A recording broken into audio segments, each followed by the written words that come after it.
একটা সংসারে ভালোবাসা, বিশ্বাস, শ্রদ্ধা, সম্মান এগুলো খুব দরকার। সমস্যা তো লেগেই থাকে, ছোটোখাটো সমস্যা, মতবিরোধ, কত কিছু হয়, কিন্তু সেগুলোকে ধৈর্য, সহনশীলতা আর বোঝাপড়ার মাধ্যমে যদি আমরা মিটিয়ে ফেলি তাহলে তো আর কোনো সমস্যাই থাকে না।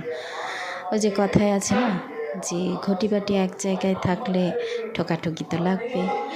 তো একটু আধটু ঠোকাঠুকি না হলে হয়? তাহলে একে অপরের অভাব বা একে অপরের কী ভালো লাগা না লাগা সেটা বুঝবো কী করে?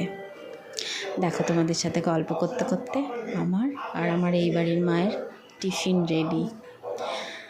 ও তার থেকে আবার মেয়ে, মা কি মুড়ি মেখেছো একটু দাও, আবার একবারে হয় না, দুবার। যাই হোক, করতে ভালো লেগেছে। এবার এনার কেমন লাগে সেটাই এবার দেখি।